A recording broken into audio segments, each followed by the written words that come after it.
পল্টুকে আজ উচিত শিক্ষা দেওয়া গেছে। কি বলিস ঝাড়ু? হ্যাঁ, সে আর বলতে। বেটা একেবারে নাকের জলে চোখের জলে হয়ে গিয়েছে। আমাদের সাথে পাঙ্গা নেওয়ার ফল হাড়ে হাড়ে টের পেয়েছি। আর প্রতিদিন জোর করে অন্যদের টিফিন খাওয়ার স্বাদটাও আশা করি মিটে গেছে। হ্যাঁ, সেই এবার থেকে আর বেটা অন্যের টিফিনের দিকে তাকাবেও না। কিন্তু ও স্যারকে বলে দেবে না তো? আরে দূর, স্যার ওর ওপর দারুণ ক্ষেপে আছে। কিছু বলতে গেলেই ওকেই ধোলাই দিয়ে ছাড়বে। এই বাড়িটার ভিতর থেকে একটা শব্দ হলো, শুনলি? কই না তো। আমি তো বেশ স্পষ্ট শুনলাম। ও কিছু না, পুরনো বাড়ি, কোথাও কিছু ভেঙে পড়লো হয়তো। আচ্ছা লালু, এই বাড়িটার বয়স কত হতে পারে বলতো? শুনেছি এই বাড়ি মিত্রদের 4 পুরুষ আগে বানানো। সেই হিসেবে বাড়িটার বয়স আন্দাজ 150 বছর তো হবেই।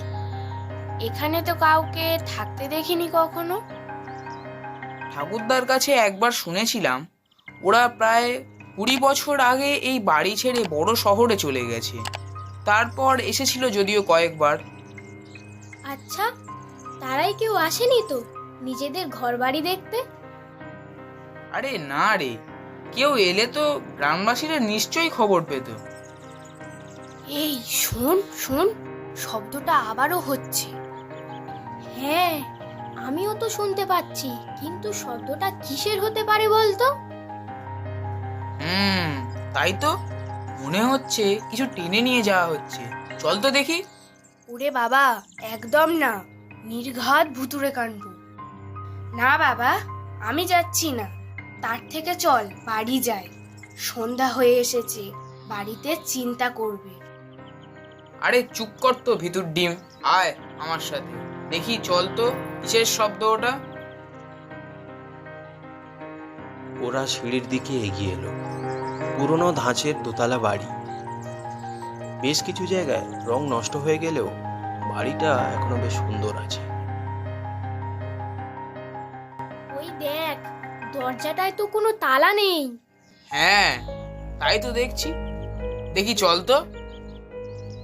কেউ আছেন ভিতরে? কেউ আছেন?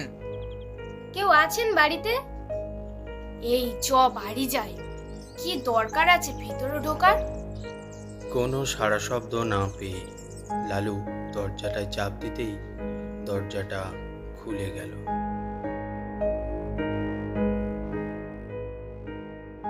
একটু ধাতস্থ হয়ে ওরা দেখল উঠানের মতো প্রশস্ত একটা জায়গায় এসে দাঁড়িয়েছে ওরা।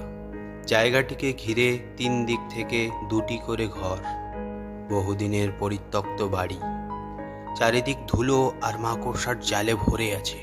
2-1টা ভাঙা আসবাবপত্র এদিক ওদিক ছড়িয়ে ছিটিয়ে রয়েছে। ওরে বাবা, ওটা কি? অমন হলদেতে দুটো আলো কিসের? ওগুলো কি চোখ নাকি? ওরে বাবা, রাম রাম রাম।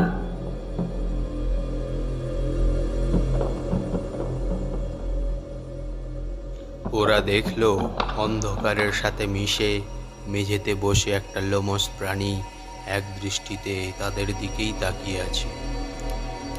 কি বিভৎস সেই জান্তব দৃষ্টি!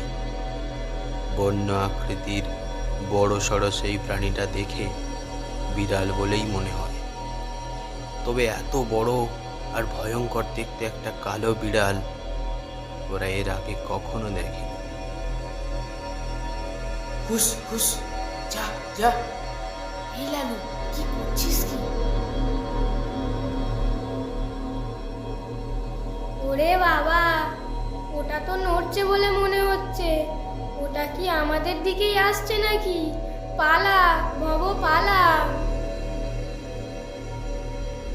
ওরা কেউ নড়তে পারল না। সেভাবেই দাঁড়িয়ে রইল ভয়ে আড়ষ্ট হয়ে। চোখ দুটো দুলতে দুলতে দরজা টপকে নামলো মেঝের উপর।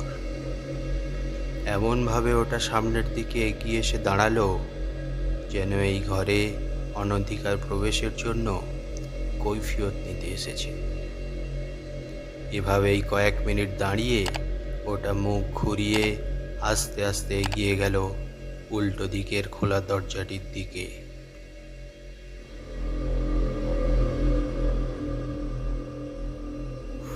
কি ভয়ঙ্কর! শুনেছি ওরা নাকি কালো বিড়ালের রূপ নেয়। কে কে ওখানে? লালুর আর্তনাদ শুনে ওরা সামনের দিকে তাকালো। খোলা দরজাটার দিকে তাকিয়ে ওরা দেখতে পেল ঘরের মেঝেতে দাঁড়িয়ে ওটা কে? সাদা একটা চাদর মুড়ি দেওয়া একটা লম্বা কাঠামো। অন্ধকারে শরীরের কোনো অংশ দেখা যাচ্ছে না, শুধু একটা মানুষের অবয়ব। ঘরের ভিতর থেকে একটা ঠান্ডা হাওয়া স্রোত বেরিয়ে ওদেরকে কাঁপিয়ে দিল। কে তোরা? এখানে মরতে এসেছিস কেন? জানিস না আমি এখানে থাকি? আর তোদের উপস্থিতি আমি একেবারেই পছন্দ করি না। পালা, বাঁচতে চাইলে পালা এক্ষুনি। কি হলো, শুনতে পাচ্ছিস না? বাঁচতে চাইলে পালা।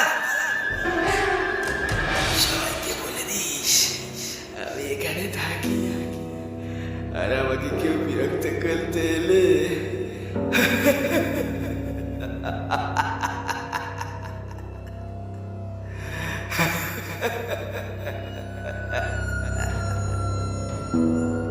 অট্ট হাসিটা যেন কাঁপিয়ে দিল পুরো বাড়িটাকে। ওরা আতঙ্কে মরিয়া হয়ে আর্তনাদ করে খিড়কির দরজা দিয়ে পড়লো সিঁড়ির কাছে। সিঁড়ি দিয়ে নেবে দৌড় দৌড় দৌড়, প্রাণপণে দৌড়তে লাগলো। আর পিছনের থেকে সেই হাড় হিম করা হাসিটা যেন তাদেরকে তাড়া করে নিয়ে যেতে লাগলো।